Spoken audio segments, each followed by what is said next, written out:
Assista agora alguns momentos da live Relações Saudáveis que eu fiz com o meu irmão, o Padre Alex. Se você quiser ter acesso à live completa na íntegra, adquira o kit SOS Ansiedade, 15 ferramentas práticas para você vencer a sua ansiedade. O link para o kit está aqui na descrição. Fique à vontade. Tá bem. Então, eu sou o Padre Alexandro, mas que todo mundo conhece como Padre Alex. Nós temos o Lima Freitas, somos irmãos de sangue. Angélica, entre eu e ela tem ainda uma outra irmã, Alexandra. Nós somos hoje vivos, né? 8 irmãos. E eu, depois a Alexandra, depois a Angélica, ela é a caçula, porque fechou a fábrica ali, né? Mas, graças a Deus. Sim. Bem, então somos naturais, né? Eu sou natural também do Rio Grande do Norte. Nasci em Natal, na maternidade em Natal, mas sempre minha família morava em Parnamirim, né? Nossa família, então vivi lá até os 19 anos, quando então vim para Canção Nova, fiz o caminho vocacional ali, 17 para 18 anos. Conheci ali, tive contato, né, mais direto com os missionários no sentido de fazer caminho vocacional. Entrei em 2019, já queria ser padre. Antes, claro, tinha um desejo, né, de ser jogador de futebol, essa coisa toda. Depois, entrei para Canção Nova já querendo ser padre, já tinha sido chamado para ser padre. Então, fiz os anos iniciais de formação. Com 22, entrei no seminário mesmo.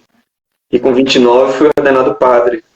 Aqui na Canção Nova, morava na nossa casa de formação em Queluz. Depois fui para Fortaleza, fiquei 4 anos lá. Um beijo no pessoal de Fortaleza também. Depois disso vim para Cachoeira Paulista para trabalhar aqui no seminário da Canção Nova. Então hoje tenho a função de ser reitor aqui do seminário da Canção Nova.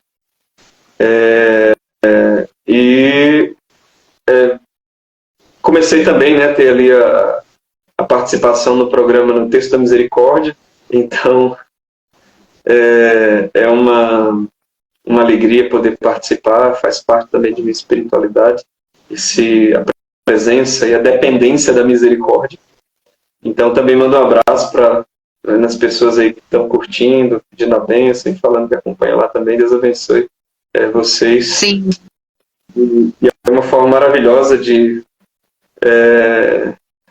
nos relacionarmos com Deus, porque a relação de Deus para conosco sempre é de misericórdia, o seu amor para conosco, né? Então, é isso. Vou aproveitar para me apresentar também, né? Tem muita gente aí do seu perfil chegando. Meu nome é Angélica, eu sou psicoterapeuta, tenho pós-graduação em Psicologia e Saúde Mental, né? E sou natural também de Parnamirim, né? Somos naturais, sou casada, moro hoje em São Paulo, sou católica e é uma alegria poder recebê-los, né? Caso vocês tenham interesse de conhecer mais sobre conteúdos relacionados a relações saudáveis, ansiedade, né? Também sempre tenho postado lá no meu perfil. Gostaria que o senhor iniciasse falando um pouco para a gente como estar bem, né? Como estar bem para poder ir ao encontro do outro e acolher também as pessoas que se aproximam de nós. Sim. Bem, então seria, eu acho que a palavra relação, como você já está falando aí, também a palavra central, porque a relação, ela é uma relação conosco mesmo, com os demais, né? Com esses demais tem as outras pessoas, Deus está aí, né? Sobretudo, e também o mundo, como a gente se posiciona, como a gente vive também no mundo, as diversas situações que a gente enfrenta. Então, a palavra relação, ela é de fato importantíssima, porque, inclusive, nós professamos uma fé no Deus que é Pai, Filho e Espírito Santo. Então, também tem uma coisa básica ali, que é a relação entre o Pai, o Filho o amor dos dois, que é ali o Espírito Santo, né? Então,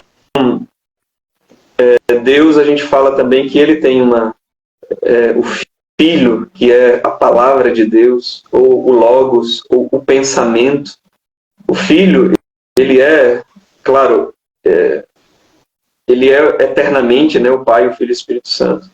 Mas é como se o Pai olhasse para dentro de si e fosse olhar para si mesmo, e esse si mesmo é o Filho, é o pensamento. Quando a gente olha para nós mesmos, né, a gente fala pensamento.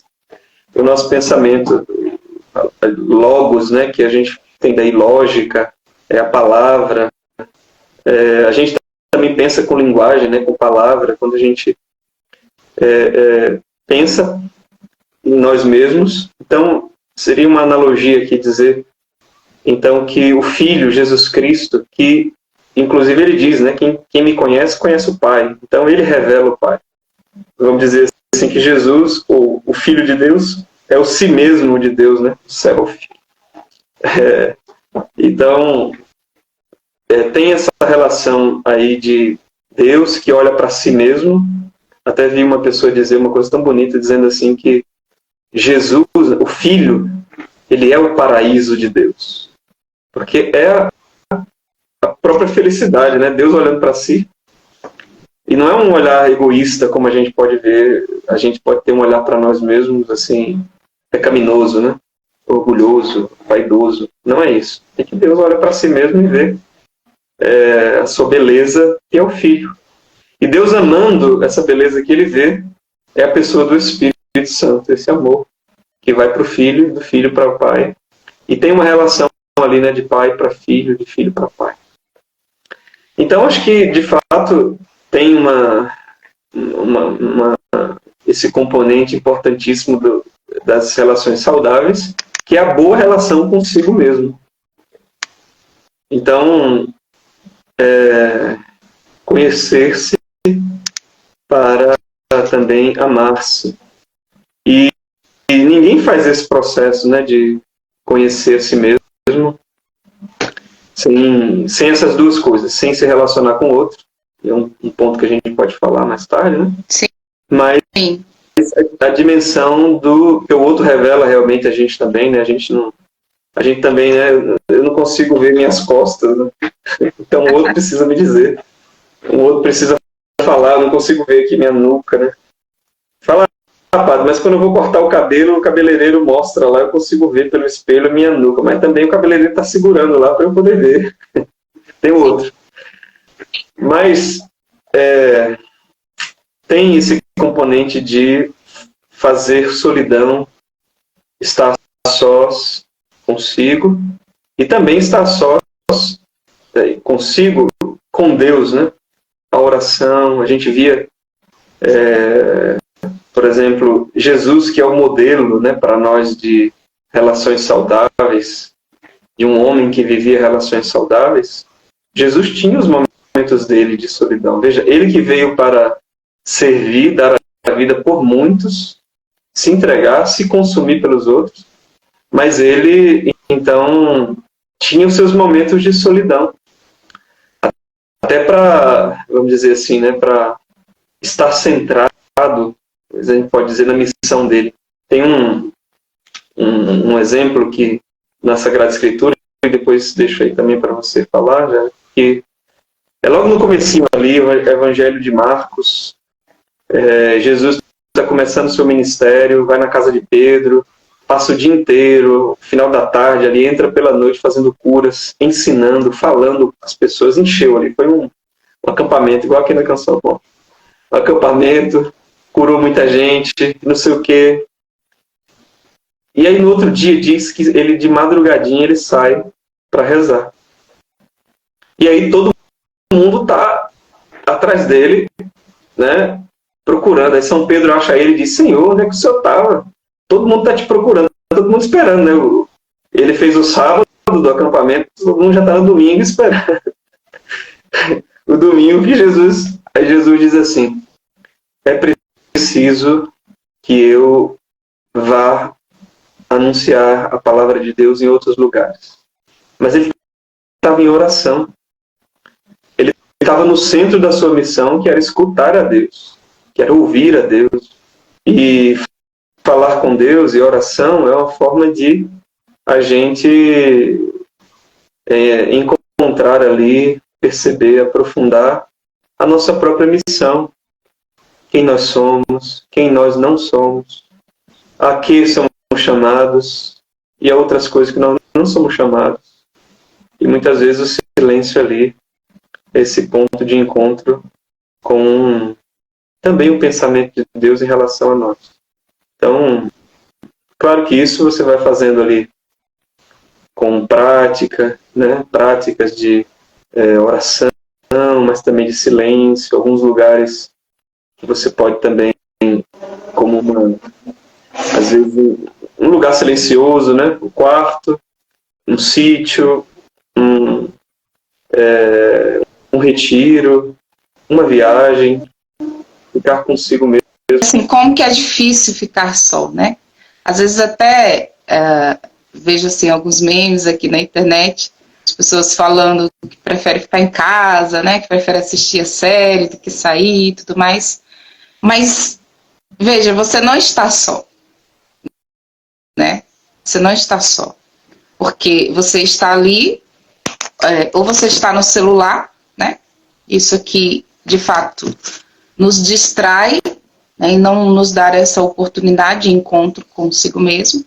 Ou eu estou ali só me abastecendo de coisas aleatórias que não estão proporcionando, né, este momento de fato de encontro comigo mesmo, de conhecimento de si mesmo, né, como o padre foi falando, como Jesus fazia, né, ele se retirava justamente para não ser incomodado, né, e conseguir realmente ter esse momento ali, a sós com o Pai.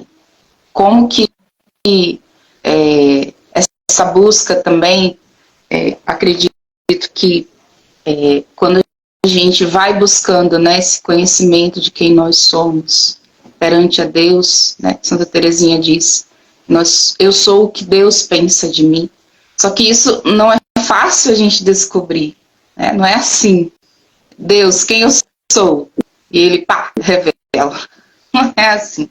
É um caminho de relação, é um caminho de encontrá-lo constantemente, é um caminho de me encontrar constantemente, às vezes pedir ajuda, às vezes ter uma direção. Da mesma forma, quando a gente questiona qual é a vontade de Deus. Não é assim de uma hora para outra, até porque talvez a gente fosse se assoberbar muito, né? Se a gente de cara já descobrir, nossa, já acertei aqui com a vontade de Deus para minha vida e pronto. Não, não é assim. É aos poucos que a gente vai caminhando e a gente vai traçando esse conhecimento, né? Sim. Para dar um exemplo, acho que talvez aqui eu lembrei, você está falando aí, né? Você falou das séries e tudo, que tem o seu lugar, né? Tem o seu momento, e a gente pode aprender muito, inclusive, com elas. Pode também errar muito, mas eu lembrei de algo que o padre Zandoná, né, que também escreveu um livro sobre ansiedade, ele estava dando uma formação aqui, e ele falou uma coisa assim, ele disse, nossa, a pessoa fala assim, poxa, esse final de semana eu vou descansar, vou assistir as minhas séries, tudo, passar o dia inteiro deitado, assistindo. E ele dizendo isso, ele falou, não faça isso com você, né, porque são muitas informações, muitas imagens, muitas coisas, que o nosso cérebro precisa de um tempo para ir colocando, vamos dizer assim, uma informação em cima da outra, né? E como que agregando, decodificando cada coisa, colocando no seu lugar. E às vezes a gente não dá esse tempo, né? Então, o exemplo aqui também que lembro, olha, ontem eu tive... Era assim, na verdade tinha o Gustavo, que é missionário aqui na Canção Nova, a gente morava lá em Fortaleza, e ele fazia uma prática assim, a gente às vezes tinha um dia inteiro de trabalho, né? Fortaleza, cidade grande também, trânsito, muita coisa que a gente fazia, chegava em casa, ele gostava de ir no quarto e ficar quieto um pouquinho. Ficava ali no quarto, remoendo remoía um pouquinho o que tinha vivido e depois ia lá comer, a gente jantava. Mas ontem eu tive um dia assim, né? Eu levantei cedo, celebrei a missa cedo, depois fui atender confissões, depois vim para descansei um pouco ali depois do almoço, atendi confissão de novo de tarde, vim para casa, fiz alguns exercícios, depois preparei homilia, tem um casamento à noite, fui para o casamento à noite, depois do casamento fui na festa, um pouquinho lá, então cheguei em casa umas 11h30 da noite. Então quando eu cheguei em casa, imagina se eu chego aqui, pego o celular e fico vendo coisa até dormir. Veja, eu não dou tempo para eu poder sedimentar ou decantar as coisas, ficar com o que foi bom, pensar, né, fazer um exame de consciência. Então eu até deitei na cama um pouquinho e fiquei assim, não, deixa eu parar um pouco, porque o dia foi intenso, desde manhã cedinho até 11h30 da noite, praticamente.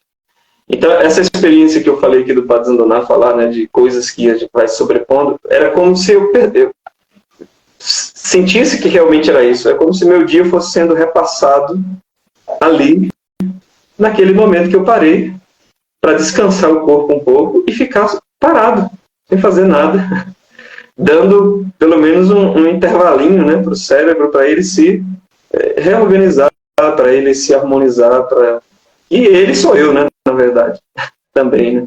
Sim. Então, dá esse tempo para mim.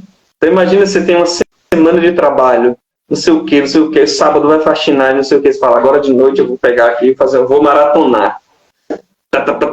Um filme atrás do outro. Sobra o quê para você mesmo? Sim, exatamente. E na verdade é um hábito, né? Você adquiriu esse hábito, vou descansar, eu vou me entreter aqui, não vou fazer nada, né? Mas como se fosse algo inofensivo. Na verdade não é, tem o seu lugar, tem o seu espaço, a gente está aqui, né, agora, com o celular, numa live, numa rede social. Então tem o seu lugar, né, tem a sua hora, mas inclusive uma das questões que eu falo lá no kit, se é essa ansiedade, é justamente do excesso de telas, né, explico um pouco como que funciona a questão dos estímulos dopaminérgicos, né, o excesso que isso provoca na nossa mente, por que isso vicia de uma certa forma, que a gente não consegue sair muitas vezes, né? E também de atividades terapêuticas, que são outros recursos, diferente do que do prazer que eu busco ali no celular, numa série, em tudo que tem muito estímulo, né? Existem muitas outras formas de encontrar prazer, de encontrar satisfação, mas que a gente foi perdendo, a gente foi desacostumando, né? Outro dia eu estava lembrando na infância como que eu gostava de criar coisas, né? Eu gostava assim de fazer coisas artesanais, né? Eu pegava vela, derretia e eu lembro da árvore de Natal. Árvore de Natal com garrafa PET, né? Florzinha com saco plástico. Eu aprendi a fazer tricô com saco plástico e palito de churrasco, né? Então assim, servia para alguma coisa que eu fazia, servia para nada. Mas aquilo estava assim, eu estava adquirindo uma habilidade que me colocava em uma posição de utilidade. E quando a gente adquire habilidades, isso vai desenvolvendo a nossa personalidade, isso vai gerando autoestima. Muitas pessoas com dificuldades com a autoestima, mas não adianta você só se olhar no espelho e dizer eu sou bonita, eu sou linda, né, eu sou capaz. Não adianta, porque você é inteligente. Você sabe que precisa de coisas ali concretas mesmo, para poder te convencer desta autoestima que realmente, como a palavra diz, né, autoestima, um valor que você dá a você mesmo. Então você precisa ver esse valor, né? Não é só você olhar no espelho e falar. Então, e como que hoje, assim, às vezes as crianças, os adolescentes se percebem ali não tenho nada para fazer, só tenho o celular, só tenho o tablet. Mas como assim não tem nada? Tem muita coisa. É que não se tem mais o hábito de buscar essas outras alternativas, né? Então são algumas luzes que eu vou trazendo ali também, dentro das ferramentas do kit SOS Ansiedade, né? E padre, depois que eu faço esse encontro comigo, né? Depois que eu aprendo também ali a me olhar um pouco, né? Eu vou em direção então às pessoas. É a parte mais difícil, será? Eu acho que as duas são, porque tanto a vivência do silêncio e da solidão, que é diferente do isolamento, né? Porque na solidão você também está acompanhado de você, acompanhado da presença de Deus. O isolamento é de fato não querer conversa, querer ficar de fato sem ter relações, cortar, né? É tipo botar o modo avião, que aí você não tem conectividade com nada, né? Sim. Então, os dois eu acho que assim, eles são maravilhosos, são duas coisas que assim, de fato nos ajudam no conhecimento de nós mesmos, no crescimento, a vida consigo, mas também a vida com o outro. Só que as duas formas também têm a sua dureza, porque ambas, se vividas corajosamente, verdadeiramente, elas vão apontar para a verdade. E a verdade, ela é bela, mas também ela é sólida. Então, às vezes, a solidez da liberdade, ela nos incomoda. Ela, às vezes, é difícil da gente aceitar. Ela tem o seu peso próprio. Então, a verdade, a objetividade da verdade, ela também nos muda ou nos aponta um caminho para mudança. Então, numa relação, seja consigo, você vai tocar em algumas verdades que talvez você, poxa, eu achava que eu era tão bom nisso, e depois você vê, a gente vê às vezes a nossa mesquinhez, nossa pequenez, às vezes a gente pode agir como uma pessoa que trai a confiança de outro, enfim, mas é claro que a gente também tem coisas muito boas, as virtudes, e isso, ok. Mas na convivência com o outro, a gente vai se deparar com o outro que às vezes não é obrigado a concordar com aquilo que a gente apregoa, com aquilo que a gente diz, eu sou assim, mas o outro olha para nós e fala assim, peraí, mas você está dizendo isso, mas a sua vida está mostrando uma outra coisa. E isso aqui? E às vezes a pessoa vai lá e aponta, e toca na nossa ferida.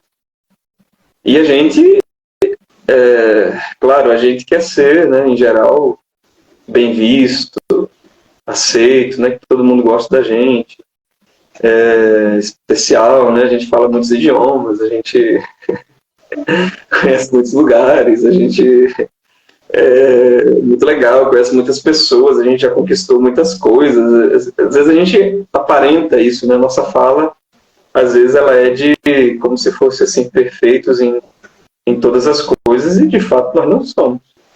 Então aproveito assim para falar um pouco da minha experiência aqui de uma vida comunitária na Canção Nova, né? Que apesar da gente ter vidas comunitárias onde a gente vive, na nossa família, no nosso trabalho e tudo, quando você também vem para uma comunidade, que a Angélica também, né, fez parte durante um tempo, uns anos, aqui na Canção Nova, esse tema da vida fraterna, da convivência, da sadia convivência, é um tema que sempre está sendo tocado. Então você presta um pouco mais atenção. Então o cuidado, o zelo com o outro, o respeito, o perdão, a transparência, mostrar quem você é. E na vivência, assim, você querendo ou não, você tenta, como é a nossa família, né? A gente pode até, para os outros, querer aparentar por de fora que a gente é de um jeito. Mas quem está em casa diz, Quem não já viveu uma situação assim, de estar com algum membro da família e estar com outras pessoas, e a pessoa começa a dizer umas coisas lá e você fala, tá bom, conte mais, né? Canta, canário. Fale mais.